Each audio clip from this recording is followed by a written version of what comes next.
Hello and welcome to episode 364 of AvTalk. I am Ian Petchnick, here as always with Jason Rabinowitz, back in front of my actual microphone at my actual apartment on an actual Wednesday. Still recording slightly earlier than usual, but what could possibly change in the next 30 minutes before the time we normally record, Ian? Nothing. You just had to say something, didn't you? It's only half an hour, so half an hour from now we'll still be recording, so it'll probably be fine. Yeah, that's one way of That's definitely how that works. thinking about it. Yes. Yep. Well, I'm glad you're back. I'm glad you made it back safely from the United Grand Adventure. And I hope that you had some good travels back and the lengthy TSA lines weren't too unkind to you, though LAX hadn't been. No, I did quite a bit of flying above average during that whole mess and never encountered any line at all, I think, between LaGuardia, Newark, LAX, not so much as more than a 5-minute wait. So knock on wood there, never managed to find myself in Austin or Houston where lines were multiple hours long, even for pre-check. So thankful to not have run into any of that and that it seems to be behind us for now, this time. For now. And hopefully things continue to improve, but we will keep an eye on it to see if it flares up again and bring you more on that story at some point. Unfortunately, I am nearly sure. Yes, the U.S., we don't really have strikes of airline or really government personnel like they do in Europe, but we have funding lapses because we can't agree on anything. So kind of like a strike, but worse because you don't schedule it in advance. So hopefully things return more towards the normal side, though it's going to take a while to get back to normal given how many call-outs there have been and given how many TSA screeners have quit. Over 500, which is a lot because even if they get paid tomorrow, they're not coming back. And if you were in the market for a new job, would you want to work for the TSA or really federal government at all where you could just not get paid for months at a time? Not and me. Ostensibly have to work. Yeah, not great. Yeah. Well, let's turn our attention to other not great things because we're still in the midst of war in Iran. I got nothing today. I really don't, but we're going to get through it. We're a month into the war in Iran, in the wider Middle East, and the situation does not seem like it is going to abate. The danger to airline operations has multiplied because now, in addition to all of the things that we've been talking about for the past few weeks, as far as attacks on airports, attacks on aviation infrastructure, the attacks on the wider region that are forcing airlines to either operate differently or not at all. Now we are adding the jet fuel cliff that is rapidly approaching. So we've been keeping track, and I want to walk into this by way of keeping track of Gulf airline recovery. And that, I think, gives us an interesting picture of how adaptive some of the Gulf airlines have been, particularly Emirates, which is operating about 3/4 of the number of flights that it normally would.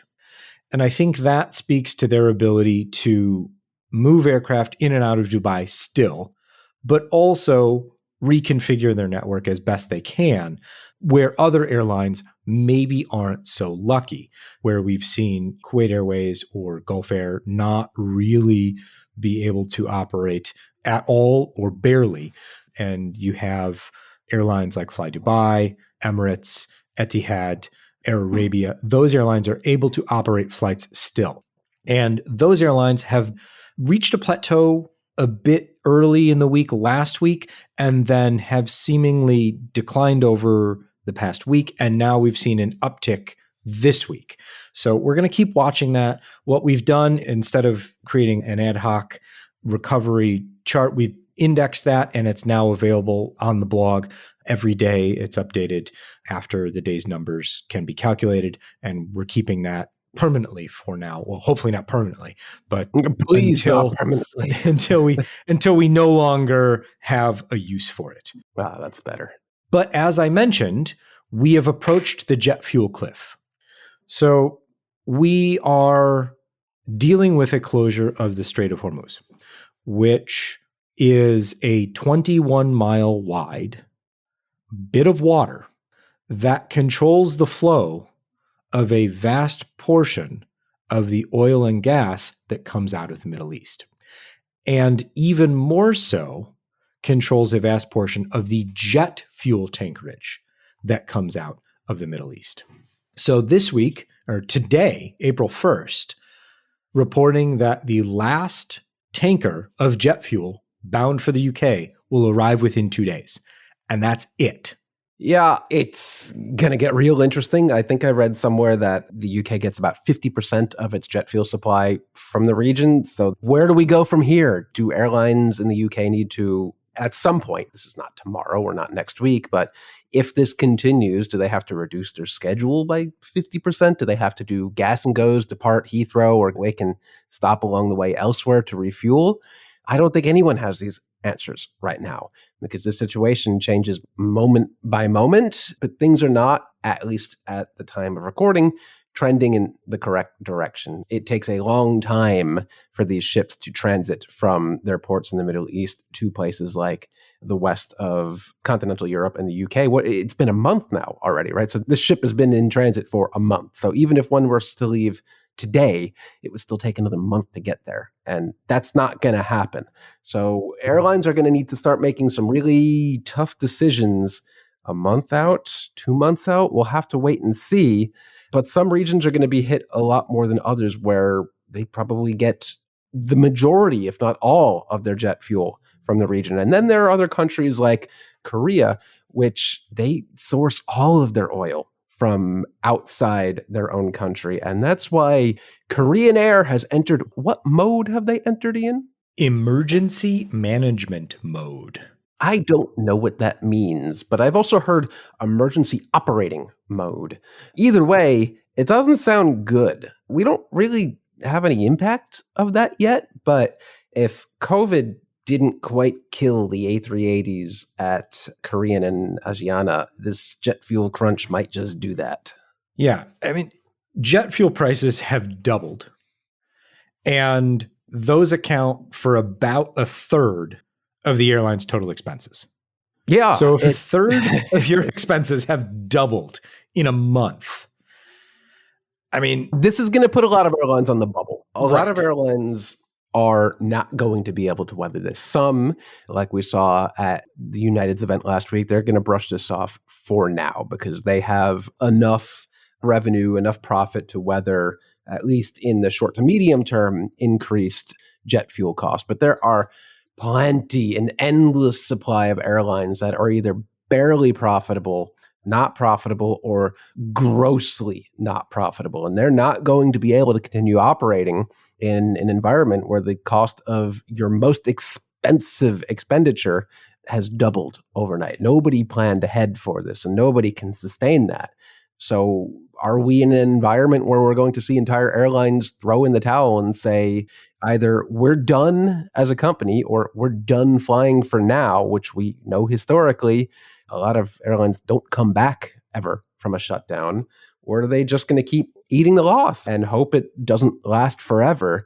But with the amount of capacity taken out of refineries and shipping out of the Middle East, it doesn't seem like jet fuel costs are going to exactly rebound down at any particular moment. It might be like this for this foreseeable future.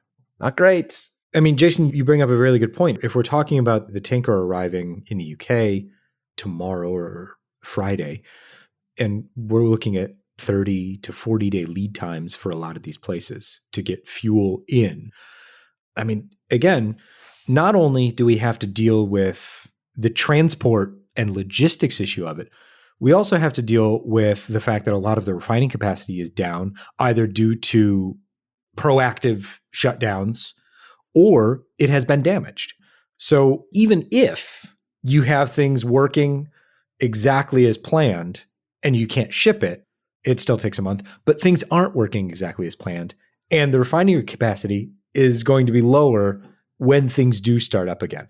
So the length of time that jet fuel operates well above where it was a month ago is going to be longer and longer the longer this goes on. Yeah, and don't forget that when things do open up eventually, hopefully, everyone's going to want to be first, and not everyone can be first. Things, countries, regions will be prioritized.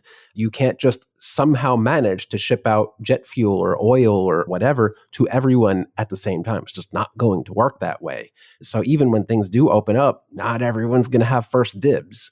So I don't know where we go from here, but this is in some ways, I think, far worse than COVID. At least COVID, it was a shutdown. It was a managed shutdown. We kind of knew what was going on.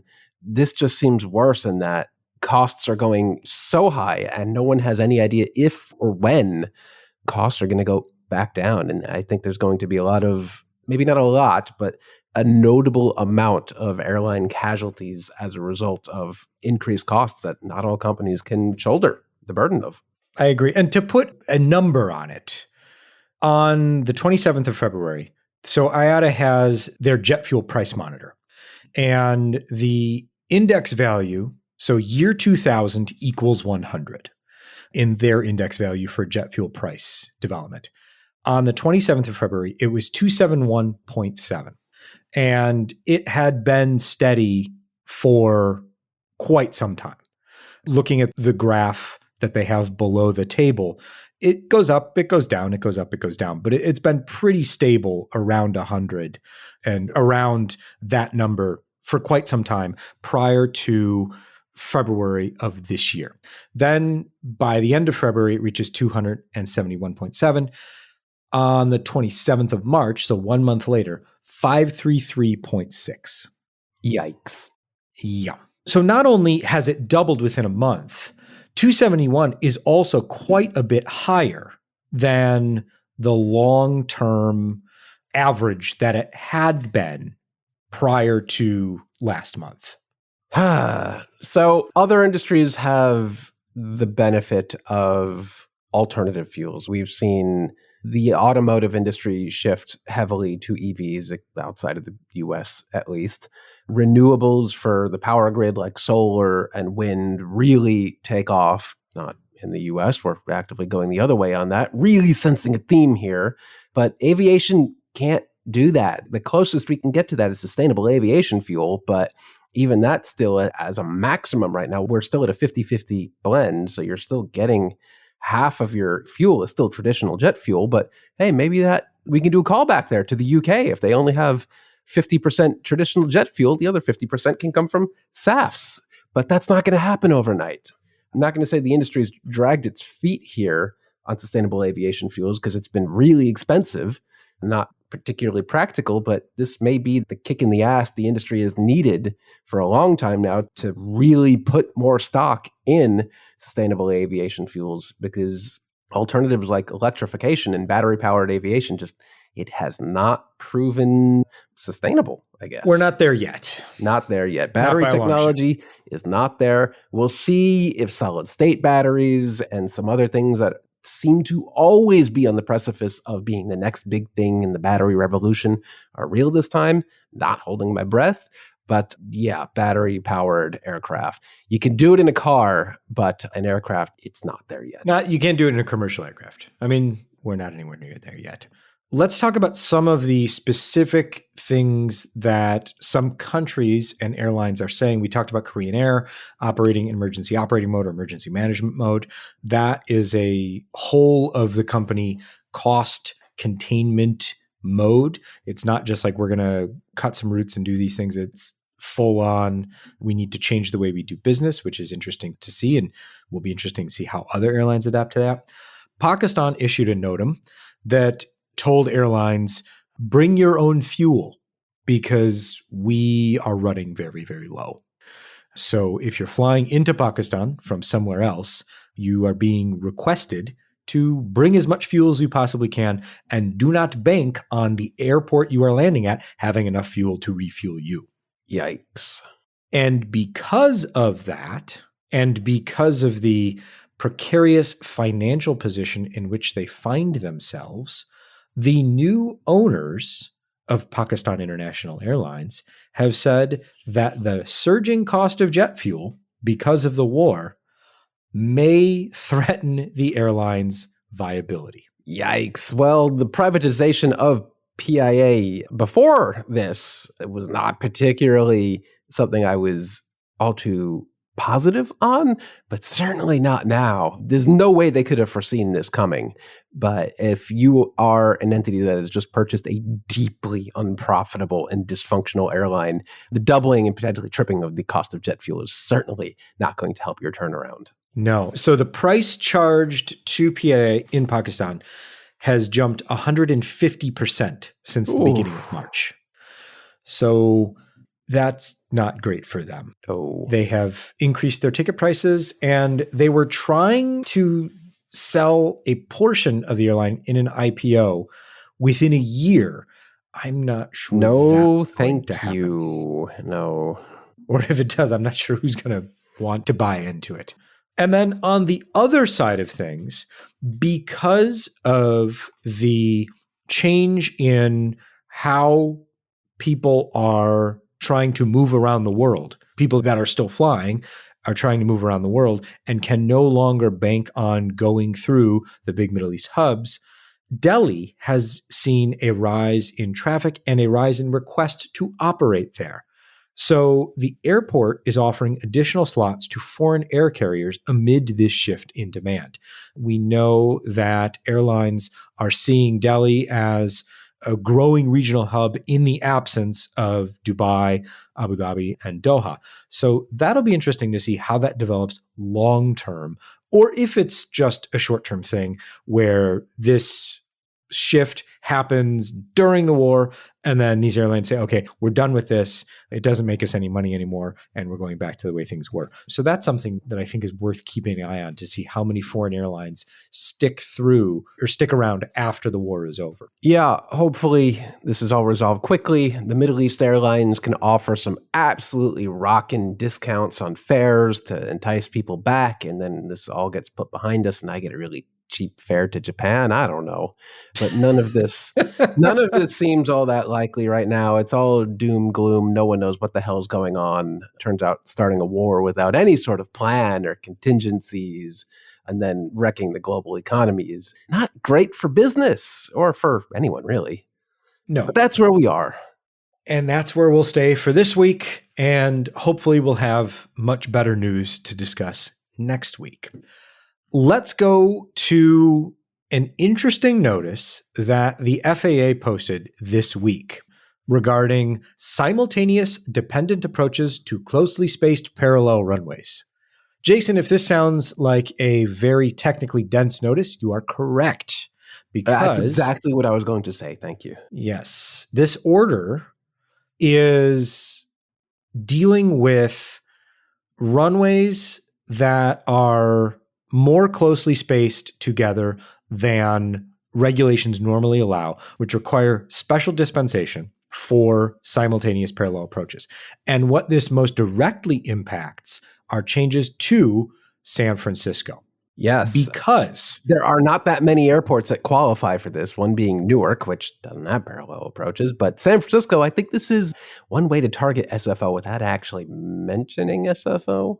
I mean, they mentioned SFO. I mean, but they don't say it's specifically targeted at SFO. It just happens to only impact this one major airport. Right. So these regulations aren't necessarily new in how these things are governed. However, what they are saying now is that you can no longer operate these particular parallel approaches. And so the way San Francisco does it is it brings aircraft in and they fly basically together. And there's fantastic photography showing how close these aircraft are together because, of course, anytime you bring out a telephoto lens, it's going to create distortion. And then it looks like they're flying on top of each other and everyone goes, oh, wow. But Physics that's not necessarily the case. So they're flying approaches to the parallel runways.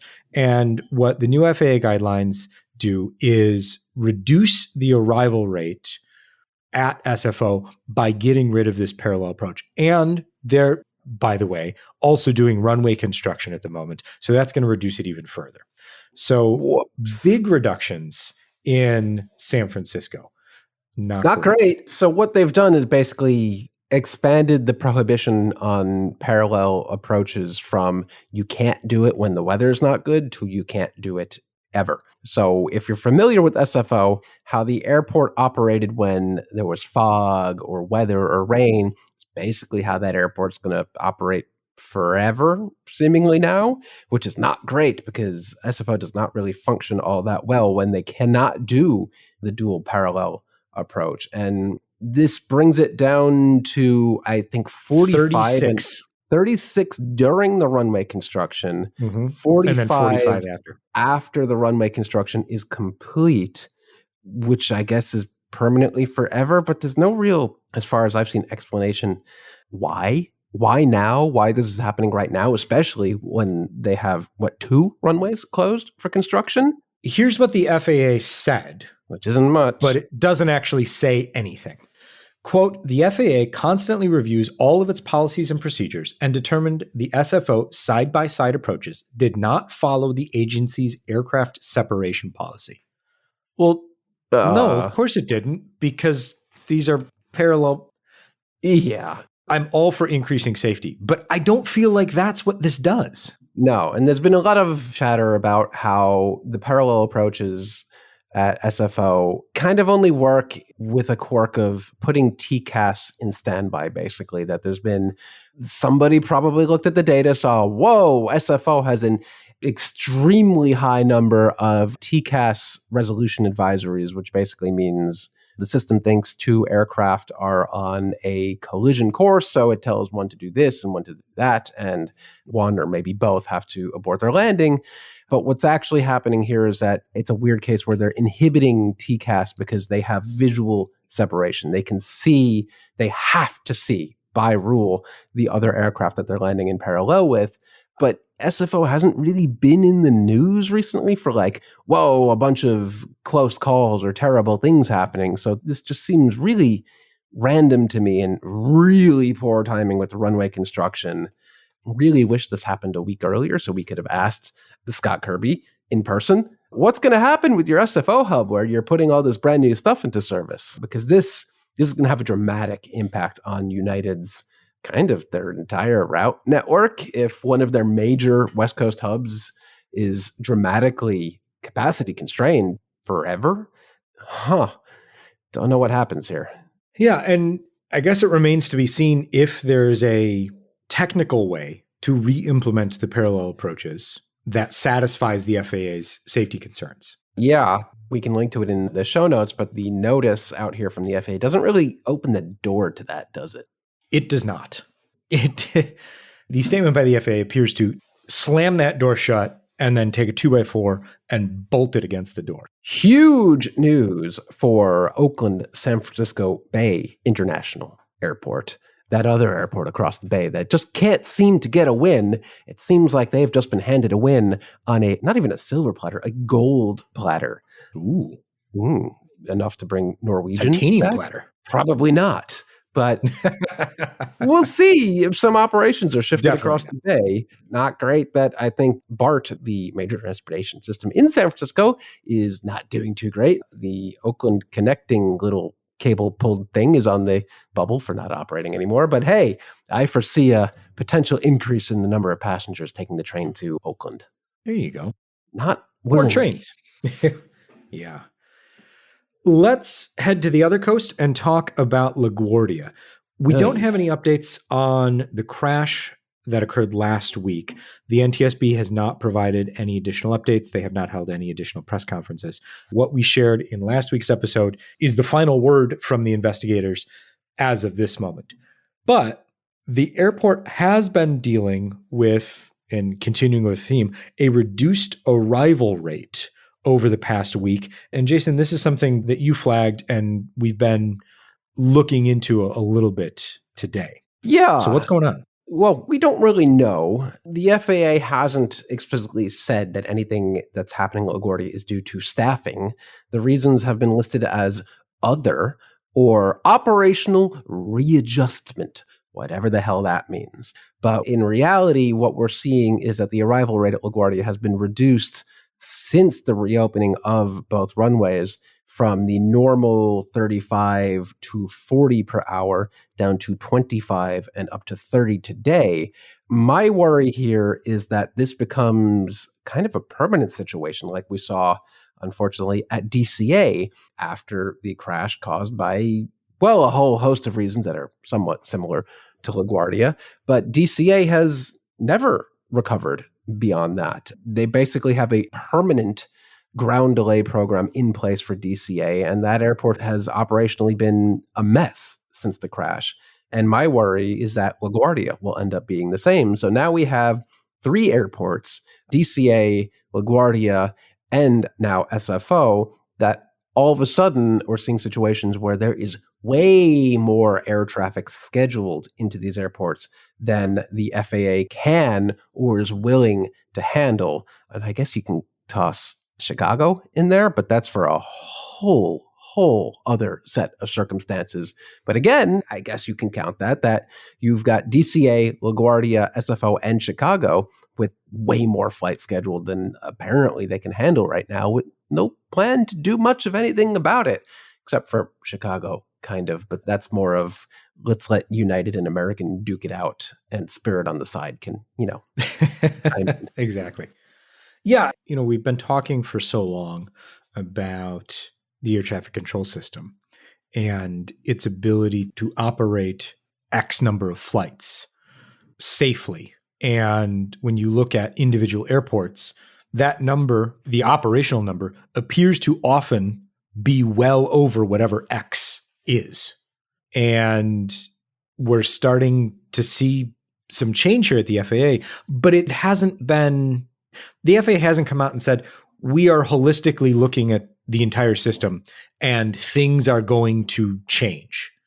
And most of you, meaning airlines, will not like this, but this is necessary. And that's the problem, is that there's not a lot of communication coming out of the FAA about what's happening here. It's being issued in the form of daily ground delay programs that have just gone on and on at this point, in the case at least of DCA and now LaGuardia, instead of the FAA coming out and saying, here's our plan, airlines adjust accordingly. No, the airlines are still trying to cram 10 pounds of flights into a 5-pound bag, and it's not working. It's bursting at the seams.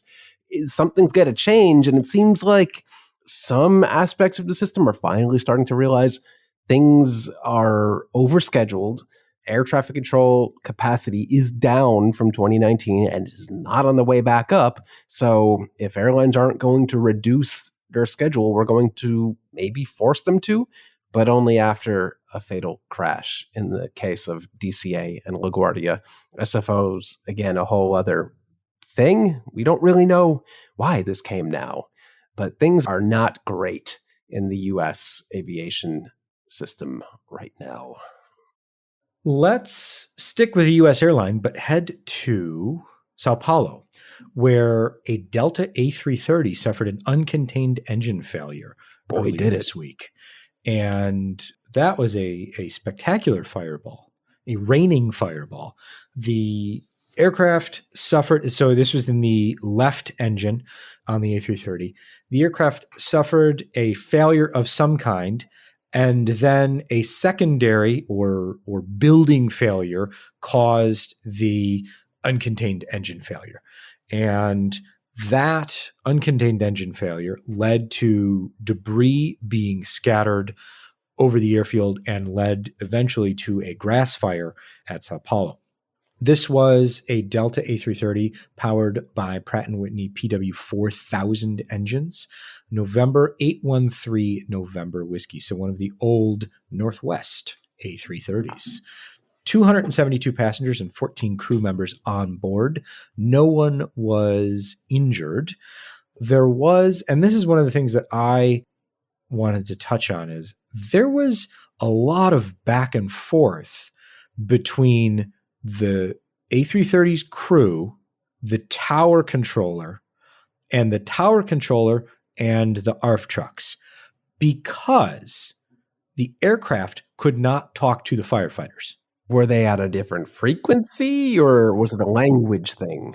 No. It seemed because The A330 stopped, returned after 10 minutes in the air, stopped, and the A330 asked the tower, hey, are we still on fire? Good question. Because they wanted to know if they needed to evacuate the aircraft. If they were still on fire, they needed to know which exits not to use. And so there was a clarification of, is our wing on fire? No, the wing's not on fire, but the wheels are on fire. Okay, because we used, max braking. This is going to make sense. Or something from the engine caught one of the tires on fire or something. We don't know yet. But the tower says, no, it's just your undercarriage. And then the pilots, over the course of many, many minutes, kept asking, is this something, are they fighting the fire? What do we need to do? Are we still on fire? Is the fire out yet? Have they started fighting the fire? And they could only talk to the tower. And the tower said that the firefighters were not contactable by the aircraft. That's not great. So they were either on a separate frequency or like a discrete frequency that was not accessible to the aircraft, which seems strange and bad to me. Yes, it does seem strange and bad. What was going on here? But it created a lot of confusion. And thankfully, the crew was able to keep their cool, get the information they needed, and eventually get everyone off the aircraft safely by keeping them on board while the trucks fought that small fire in the gear area. So thankfully, it didn't end up being a situation where they evacuate on the runway and people are going down slides and there's a larger potential for injury there. There's a larger potential. It's dark outside, so you don't want people wandering around the airfield, things like that. So thankfully, it all worked out. But I just, listening to that audio, it was a very weird situation that they were playing telephone tag between the pilots, the tower, and the firefighters. And the tower did not seem like it was being very helpful. It's just a potential fire with an obliterated engine. It's no big deal. It's not really something you need to act quickly on, There's no urgency here. Plenty of time. The other thing that we'll know, so this incident is being investigated by Brazilian and US investigators. But the one thing that I'm really interested to see if they touch on this in the investigation is there was an aircraft that was on final approach behind the Delta flight that landed after the engine failure. What? Wait, on the same runway? On the same runway. But that runway could have been littered with engine Yes, you are correct. Yes, you are correct. Good. That's how the Concorde died. That's not good. So that's an aspect of the investigation that I think would be super interesting to follow up on if I were an investigator, because I would want to know why that wasn't a go around. And I've seen some discussion that I remain unconvinced by, that the smart move was to land them because you didn't want to interfere with the aircraft downfield, but that seems specious at best to my mind. Let's turn our attention to something equally serious, depending on who you are. But from where we sit, Jason, I can see where folks are coming from. However, I don't have enough of a mindset to really get into this. However, Air Canada's CEO is retiring. I can hear the finger quotes from here. He says he's retiring. He's looking forward to spending more time with his family and grandkids and all that good fun stuff. This comes a week after the informational video about the crash at LaGuardia, where Air Canada's CEO spoke mostly in English. And for folks that don't know, Canada is a dual language country. Unless you're in Quebec. Well, in that case, less so. But the legislators and a number of people just generally in Quebec got very upset because that apology, explanation, and informational video was mostly in English. So he's retiring. And in the announcement that came along with his statement that he's retiring from the airline. So he made a statement that said, I'm retiring and I'm looking forward to spending more time with my family, et cetera, et cetera. The airline said that the next CEO will have a working knowledge of the French language. Oh, yeah. just cutting straight to it there. Anyone who follows the industry can obviously see right through this. And an airline's not going to fire its CEO because he doesn't speak the dual languages that are required by official communications in the country. This is a scapegoat to get someone out that, honestly, it's probably time. Air Canada has not been doing all that great strategically, fleet-wise, financially. It's probably time for someone new at the top of Air Canada. The French thing is just a convenient excuse to expedite that change at the top of the airline. I don't think anyone truly believes he was fired or, I guess, exited from the company involuntarily because of his lack of French speaking abilities, any more than someone would have been fired from British Airways because they delivered an apology note with a high visibility vest on for no particular reason. We'll come back to why I'm talking about that in a moment. But this is just a convenience. It's time for someone new at the top of Air Canada.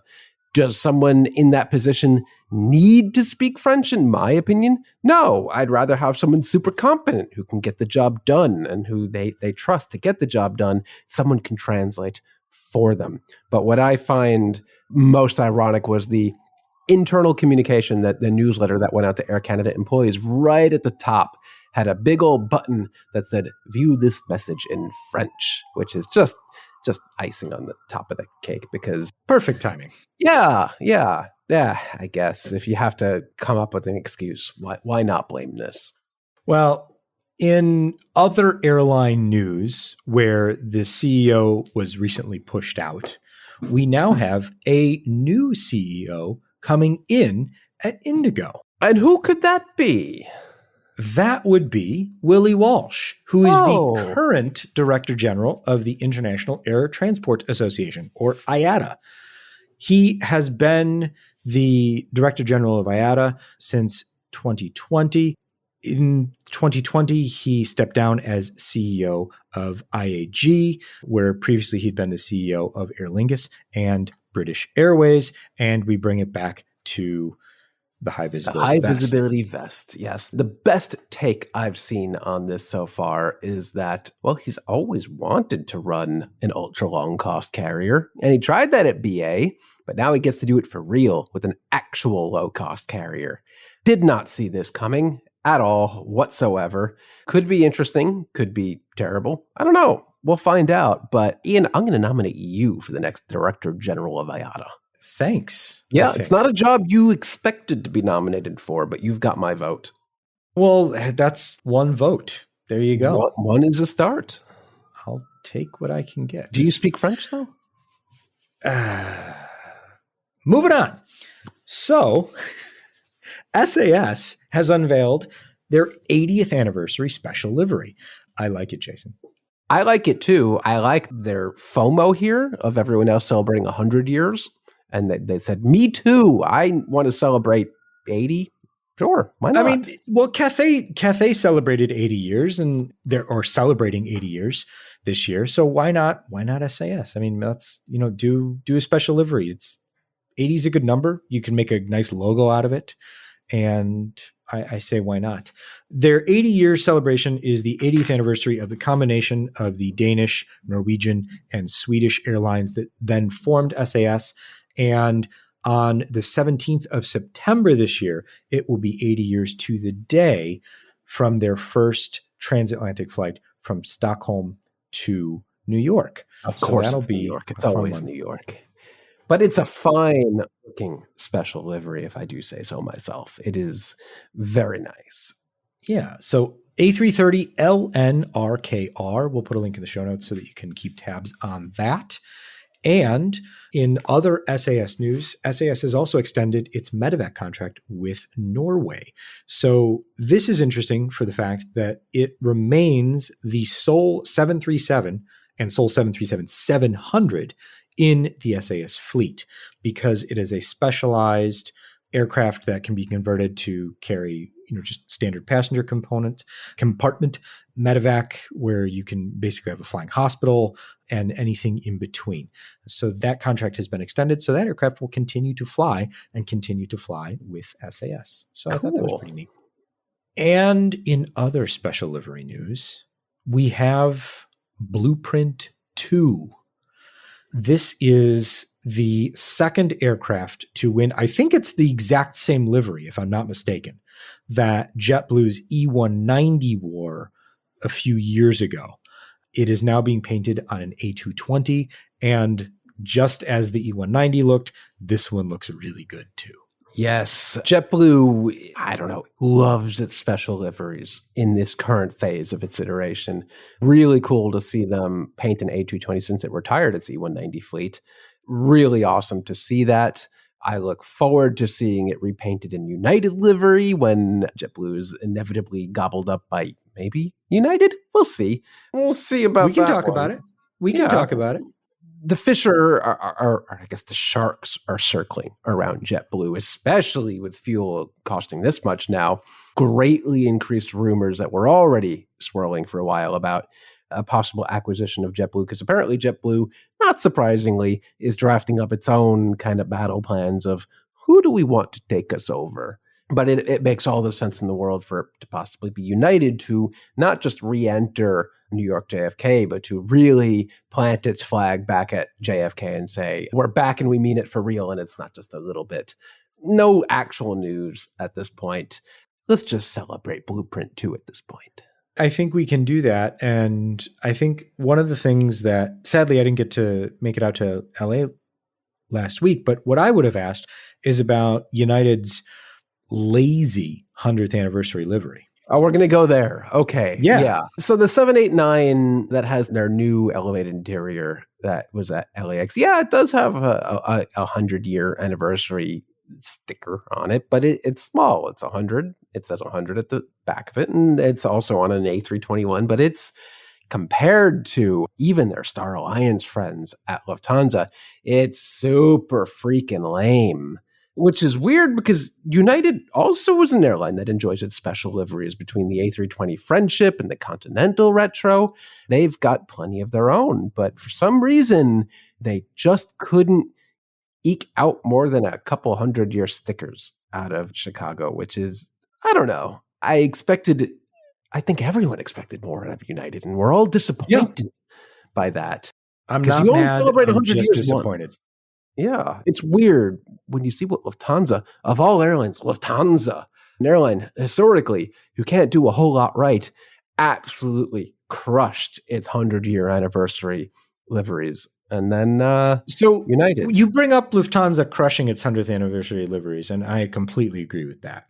But since we're talking about Lufthansa, this wasn't in the show notes, but since we're talking about Lufthansa, let's talk about the 100th anniversary employee livery A321 that they came up with. I didn't even know that was a thing.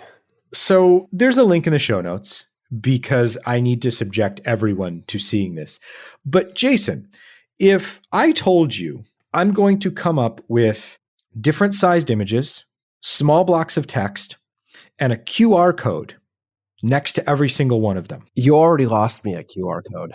And I'm going to put it on an airplane. Would you try and talk me out of it? Yes, because we saw what happens when you put a QR code on the side of an airplane. What was it? SATA or Azores Airlines had the world's largest QR code. Yes. Nobody liked that. Putting hundreds of them in little font size on an airplane, an even worse idea, I think. Yeah. So I'm not sure how this one, given everything we've seen Lufthansa do so far with the 100th anniversary livery, I'm not sure how this one made it out. But here we are. Just look at the thing in the show notes. It's ridiculous. But anyway. I'll take your word for it. Speaking of Star Alliance carriers, let's stick with a brand new Star Alliance carrier because ITA is officially in Star Alliance, even if they've had the aircraft painted for months. Yeah. I mean, it's good to finally celebrate the existence of this special liveried, only an A320. Looking forward to seeing that on an A350 or something. But you know what? It's not the prettiest one out there because I think the standard ITA livery is actually quite beautiful. But this one is just kind of white with the ITA logo on it. It says Star Alliance. Not the most stunning livery out there. But hey, welcome back to an alliance of some sort, ITA. Star Alliance has really become by far, I think, the most dominant, impactful alliance out there. For some background, ITA, formerly Alitalia, was SkyTeam, no more. But yeah, I guess it's good to see it, but I think they're contractually obligated to have aircraft painted in the Star Alliance livery, and they did the kind of bare minimum here, didn't they? Well, hopefully they'll have something in the future on a wide body. We'll say that. We'll see. They are beginning talks with Lufthansa to take some of those A350s off their hands that they have for delivery later in the decade. So maybe we'll see a Star Alliance livery there. Maybe.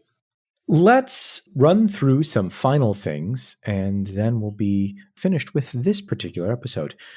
In legal news, families of the 737 MAX crash victims have lost an appeal in the Fifth Circuit Appeals Court in the U.S. The lawyers for the victims' families were arguing that the non-prosecution agreement was not legal and that it needed to be revised. The Fifth Circuit, panel of 3 judges on the Fifth Circuit, said, nope, the government did what it needed to do. They were able to put that non-prosecution agreement in place. They've met the need to consult with the families. They didn't need to listen to them necessarily, but they did consult them. And we are not prepared to move forward on any question of whether or not we can, as the court, expand the scope of your complaint. We don't think that we have the legal ability to do so. So that is not the final ruling on the case, because the victims' families have said that they will already appeal again, this time to the entire Fifth Circuit, hoping that all of the judges in the Fifth Circuit will hear the case again and agree with them this time. Though at this point, I really can't imagine, even if they do agree to hear it, I can't imagine that it will go their way. But we'll keep an eye on this long-running case and see if and when it does come to a resolution one way or the other. Yeah, they've always got hope, right? For now. Yeah. This is an interesting story because it's one that's been a long time in the making, and then I think we all kind of forgot about it. But this week, it happened. Air France says we're basically done with Orly. Yeah, partially voluntarily, partially because the French government told them, hey, no more short haul flights. So it took them a couple of years, but Air France almost entirely has withdrawn out of Orly. No more long haul flights at all. No more domestic flights, except flights. Ian, do you know where they still fly to out of Orly? Because they are not completely out. No, they have public service out. They have PSO routes to Corsica. Yes, I did not know that. Not only does Air France fly from Orly to Corsica, but they fly to 4 destinations in Corsica. I didn't even know Corsica had 4 airports. That part was new information to me. That is new information to me. I did not know that. But Air France has the bare minimum skeleton, kind of their version of essential air service. We fly it because we're told to do so. That's actually not really how essential air service works in the US here, but there's subsidies involved, so they fly it. But yeah, no more Air France flights to New York out of Orly or really anywhere else except Corsica, which is a really interesting kind of fleet optimization problem of how do you fly such a tiny operation out of an airport that's isolated from the rest of your network. Kind of, I guess, like thankfully Air France has this down because they have the same issue in the Caribbean. Yeah, exactly. They know how to do that. I was going to go with United and its Guam 737s, but Air France in the Caribbean, out of Miami, is actually far more relevant now that you mention it. And probably far fewer people know that Air France, they do have narrow body, I think A320 these days, operating, I think from Miami, and I think they still operate in Miami, down to the French islands in the Caribbean. And I think they even used to fly all the way up to like somewhere else on the East Coast. Not quite as crazy as Norwegian back in the day, operating from New York down to some of the French Caribbean islands. But that is one of those real under the radar weirdo operations that no one really talks about, but is totally a thing, that you could fly from France to French Caribbean via Miami, all on Air France metal, which is pretty cool. Yeah, there's a couple of super interesting routes that if you click on, you're like, well, why are there two? Because there's the Paris route, and then there's where else they fly. And then you click over, you're like, oh, why is there a 320 there? That's weird. And you can explore this, kind of, it's an international route network based thousands of miles from metropolitan France. So it's an interesting bit of aviation history right there. Yes, I think they used to also fly to Atlanta from the obvious Delta hub, but I don't know if that's still a thing. Very strange operation. No, I mean, obviously from Paris, yes, but not in the North American route network. Yeah, exactly. The European Union Aviation Safety Agency has issued a notice that says, be on the lookout for stolen parts. There were non-airworthy aviation components being shipped. That shipment was stolen. There is concern that the stolen parts could end up back in the pool of parts that airlines and other operators can pull from. Aviation being what it is, they know exactly which parts they were because all the serial numbers have been recorded. And somehow they ended up in Madagascar. Yeah. Leave Madagascar out of this. So they know which parts they're looking for. So it's simple, maybe not easy, but simple to look at the parts, say, okay, these are the stolen ones, and not use them, and they can start tracing them back if they start showing up elsewhere. So that'll be an interesting thing to follow along a little bit. Jason, you flagged this one, and I'm super excited about it because not only does it help everyone, because anyone who flies, but it will also especially help those who fly themselves. So we usually talk about it from a commercial aviation perspective, and that is true. Weather prediction and forecasting is getting better for commercial aviation, but a lot of this is also filtering down to general aviation as well. So you flagged this. Tell me more about what you found. Yeah. So NOAA, the National Oceanic and Atmospheric Administration, has announced and is making available starting, well, actually, it's already happened, a new aviation forecasting system that they claim will provide improved prediction of two actual very serious flight safety situations: airplane icing and turbulence. The latter, I guess both of these actually, are far more critical for general aviation than commercial aviation because, well, lots smaller planes. Turbulence for general aviation is a lot more impactful than it is for a 777.